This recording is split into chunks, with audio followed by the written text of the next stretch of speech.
삶의 기적을 일으키는 30분 예배를 시작하도록 하겠습니다.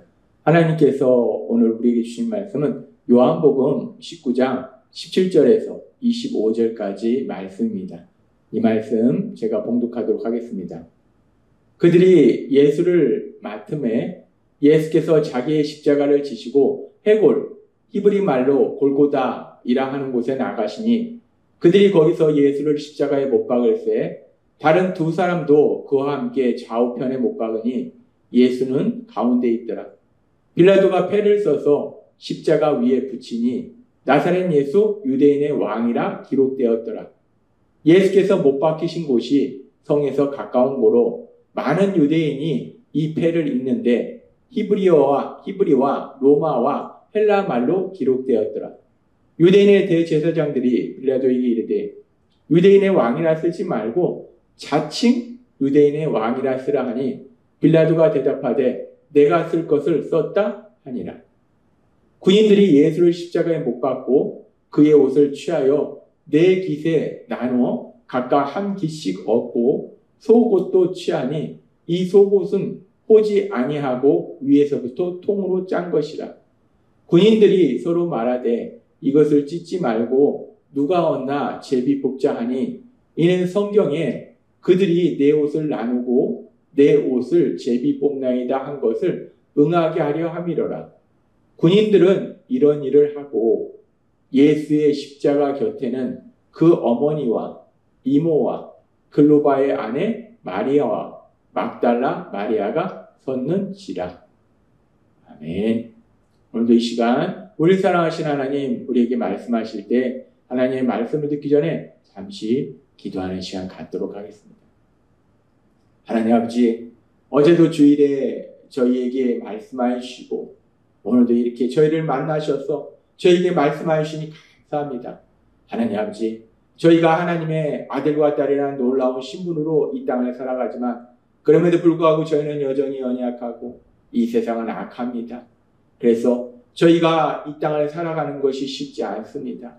그 모든 것을 아시는 하나님, 오늘도 친히 오셔서 말씀하실 때 하나님의 말씀을 통해서 이 땅을 창조하신, 이 땅을 다스리고 계시는 전지전능한 능력을 주신 그 하나님이 저희를 얼마나 많이 사랑하시는지를 다시 한번 기억하게 하셨어요. 우리가 이 험하고 악한 세상을 그렇게 우리를 사랑하신 하나님을 믿는 믿음으로 담대히 살아가며 승리의 삶을 살아가는 저희가 될 수 있도록 은혜 베풀어 주옵소서. 예수님의 이름으로 감사하며 기도드리옵나이다. 아멘. 이제 우리 예수님을 대제사장 무리들이 그리고 또 로마 총독에 의해서 재판을 받고 예수님을 십자가에 못 박을 때 그렇게 우리 예수님, 구원자로 오신 예수님, 자기 백성을 그들의 죄에서 구원할 자이심이라 하는 말씀처럼 사람들을 죄에서 구원하시기 위해서 이 땅에 오신 그 예수님을 사람들이 십자가에 못 박을 때 그 장면에 대해서 마태복음 27장 24절부터 이렇게 말씀합니다. 빌라도가 아무 성과도 없이 도리어 밀란이 나려는 것을 보고 물을 가져다가 무리 앞에서 손을 씻으며 이르되 이 사람의 피에 대하여 나는 무죄하니 너희가 당하라. 백성이 다 대답하여 이르되 그 피를 우리와 우리 자손에게 돌릴지어다 하거늘 이에 바라바는 저에게 놓아주고 예수는 채찍질하고 십자가에 못 박히게 넘겨주니라. 하나님께서 전에도 말씀하셨다시피 대제사장 무리들이 예수님을 잡아서 예수님이 죄를 지었다라고 고소하고 그래서 로마 총독인 빌라도가 예수님에 대해서 신문했는데 예수님에게서 아무런 죄를 찾지 못했어요. 그래서 빌라도는 나는 이 사람에서 죄를 찾지 못하겠노라 라고 얘기했어요.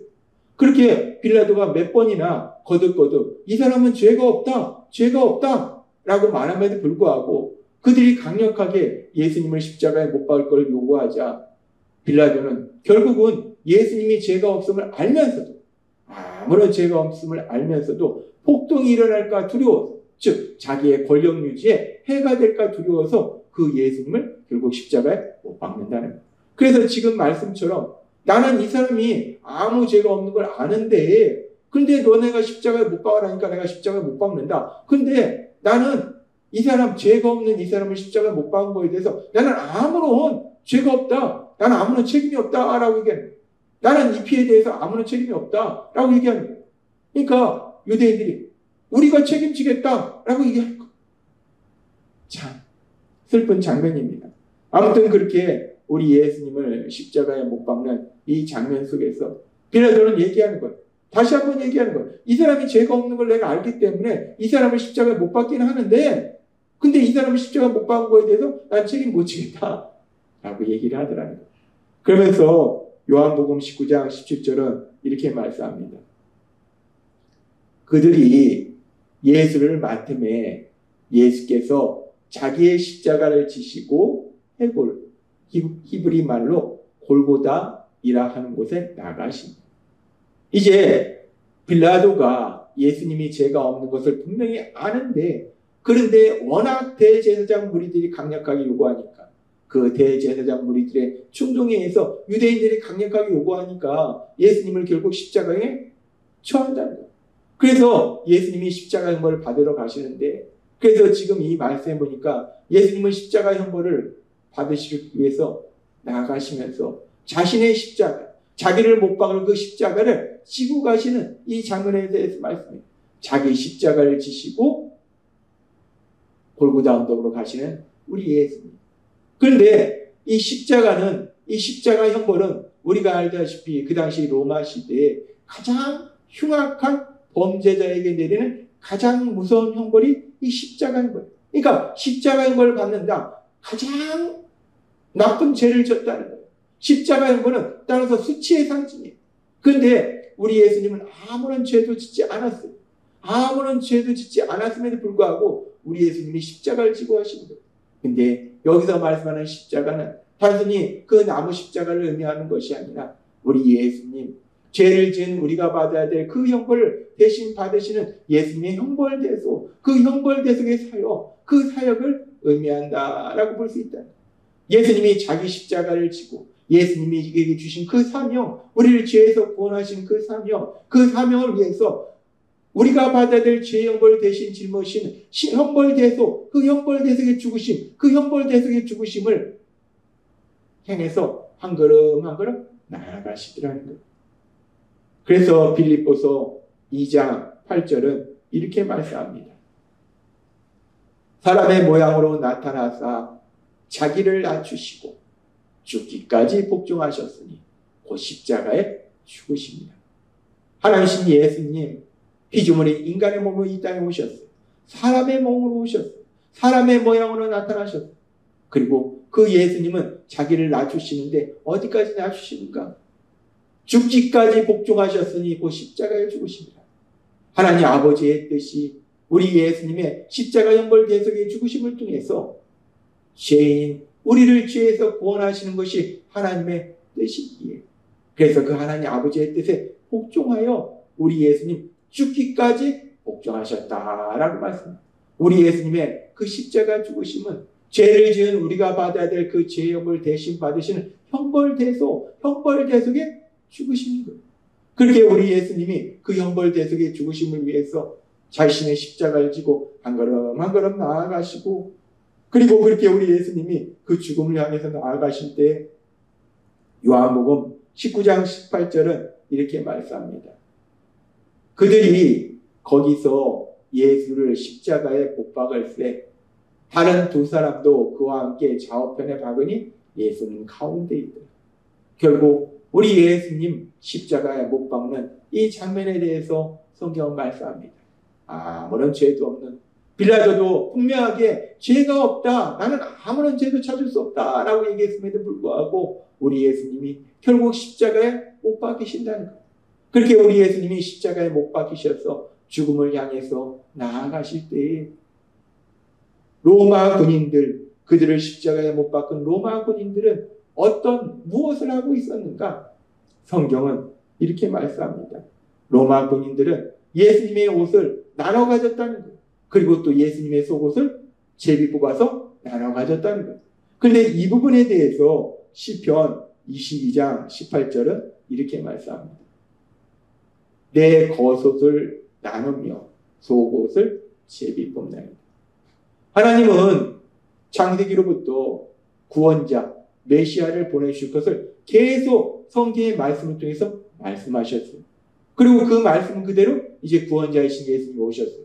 그렇게 하나님은 구원자, 메시아, 그리스도를 보내주실 걸 성경을 통해서 계속 말씀하셨고, 그렇게 구원자를 보내주신다 말씀하실 뿐만 아니라 그 구원자가 이 땅에 오셨을 때 어떤 일들이 일어나는지에 대해서도 하나님이 말씀하셨다는 거예요. 그 말씀 중에 하나가 지금 시편 22장 18절의 말씀인데, 내 겉옷을 나누며 속옷을 즐길 뿐만이다. 구원자로 오신 예수님, 예수님을 십자가에 못 박을 때 이 말씀 그대로 로마 군인들이 예수님의 겉옷을 서로 나눠 갖고 속옷은 누가 가질까? 제비 뽑는 그런 일이 일어나더라는 거예요. 하나님의 말씀이 그대로 이루어지고 있다라고 성경은 말씀한다는 거예요. 그렇게 우리 예수님 십자가에 못 박히는 그 모든 과정조차도 하나님은 이미 성경을 통해서 말씀하셨고, 하나님이 말씀하신 그대로 그 모든 일이 하나하나 이루어지고 있다는 것. 그래서 우리 예수님 십자가에서 죽음을 향하여 한 걸음씩 나아가실 때 사람들의 반응은 어떤지에 대해서 말씀할 때 마태복음 27장 39절은 이렇게 말씀합니다. 지나가는 자들은 자기 머리를 흔들며 예수를 모욕하여. 예수님이 십자가 형벌을 받는 골고다 언덕은 예루살렘 성에서 가깝기 때문에 예루살렘 성의 사람들이 예수님의 십자가 형벌을 받는 그 지역을 지나면서 머리를 흔든다는 거예요. 머리를 흔든다는 것은 히브리인들이 다른 사람에 대해서 비난하고 조롱하는 것, 모욕하는 것, 그런 표현이라는 거예요. 그러니까 사람들이 예수님을 조롱하고 모욕한다는 거예요. 그러면서 그들은 이렇게 얘기합니다. 마태복음 27장 40절. 이르되 성전을 헐고 사흘에 짓는 자여, 너가 만일 하나님의 아들이거든 자기를 구원하고 십자가에서 내려오. 사람들은 십자가에 매달린 예수님을 보면서 자신의 머리를 흔들며 조롱하는 거예요. 모욕하는 거예요. 그래서 뭐라고 얘기하는가? 네가 성전을 헐고 3일 만에 만든다며. 네가 하나님의 아들이라며. 그러면은 하나님의 아들이면 그 능력을 가지고 그 십자가에서 당장 내려와. 라고 예수님을 조롱하더라고요. 예수님이 능력이 없으셔서 그 십자가에서 내려오시지 못하시는 것이 아니라, 예수님이 십자가에서 돌아가시지 않으면, 예수님이 우리가 받아야 될 그 죄의 형벌 대신 받지 않으시면 우리는 영원히 그 죄의 문제를 해결할 수 없고 죄로 인해서 결국 영원한 멸망으로 갈 수밖에 없다는 거예요. 그래서 우리 예수님은 우리가 받아야 될 죄의 형벌 대신 받으시기 위해서 십자가에서 돌아가시는데, 근데 그 예수님을 향해서 사람들은 조롱하는 거예요. 네가 하나님의 아들이면 그 능력을 가지고 내려와봐 라고 예수님을 조롱하더라는 거예요. 그렇게 예수님을 조롱하고, 어떤 사람들, 군인들은 예수님의 옷을 나눠갖고, 이런 모든 상황 속에서 십자가에서 돌아가시는 우리 예수님, 죽음을 향해 한 걸음씩 나아가신 우리 예수님, 누가복음 23장 34절에 이렇게 기도하세요. 이에 예수께서 이르시되 아버지 저들을 사하여 주옵소서. 자기들이 하는 것을 알지 못합니다. 지금 예수님이 십자가에서 죽임당하실 때 하나님을 믿는다, 하나님을 잘 믿는다, 하나님의 말씀을 가르친다라고 주장하는 대제사장 무리들은 그 예수님이 자신들의 권력을 유지하는 데 방해가 되기 때문에 그 예수님을 십자가에 못 박도록 사람들을 부추기고, 사람들은 아무것도 모르고 그 대제사장 무리들의 그 거짓말에 속아서 예수님을 십자가에 못 박으라 소리치고, 빌라도는 예수님이 아무 죄가 없는 것을 알면서도, 뻔히 알면서도 자신의 권력에 해를 끼칠까봐, 해가 될까봐 예수님을 십자가에 못 박고, 군인들은 아무 죄가 없는 예수님을 십자가에 못 박으면서 예수님의 옷을 나누고 있고, 사람들은 그 예수님을 조롱하고 있고, 이렇게 모든 사람들이 악하다는 거예요. 모든 사람들이 악한데, 근데 예수님은 그런 악한 그들을 향해서 기도하십니다. 아버지 저들의 죄를 사하여. 지금 예수님이 십자가 못 박혀 죽임당하신 그 장면 속에 나타난 그 주변의 모든 사람들이 엄청난 죄를 짓고 있다는 거예요. 그런데 예수님은 하나님 아버지 앞에 기도할 때 아버지 저들이 엄청난 죄를 졌으니 그 죄에 합당한 벌을 내려주옵소서라고 기도하시는 것이 아니라 우리 예수님 기도하시는 것 아버지 저들을 사하여 주옵소서. 저들이 엄청난 죄를 짓고 있는데 저들의 죄를 용서해 주옵소서. 자기들이 하는 짓을 알지 못하는 거예요. 자기들이 도대체 어떤 죄를 짓는지조차 알지 못하니까 저들의 죄를 용서해 주옵소서라고 우리 예수님 기도하시더라고요. 우리는 예수님이 십자가에 못 박히시는 이 장면을 통해서 예수님이 십자가 위에서 기도하신 이 누가복음 23장 34절의 기도를 통해서 악한 어리석고 미련한 죄인인 우리를 사랑하시는 우리 예수님, 하나님 예수님의 그 놀라우신 사랑, 그 엄청나신 사랑을 다시 한번 기억할 수 있다. 우리 예수님은 십자가 위에서 기도하신 거예요. 아버지 저들을 사하여 주옵소서. 자기들이 하는 것을 알지 못하니이다. 근데 예수님의 이 기도는 단순히 2000년 전 예수님이 십자가에 못 박히실 때 예수님 주변에 있던 대제사장 무리들, 유대인들, 빌라도, 로마 군인들, 예루살렘 백성들 그들만 죄를 짓고 있었던 것이 아니라 오늘 살고 있는 우리도 여전히 죄 속에 있다는 것. 그런 우리를 아시기에 우리 예수님 기도하신 것. 아버지 저 죄인을 사하여 주옵소서.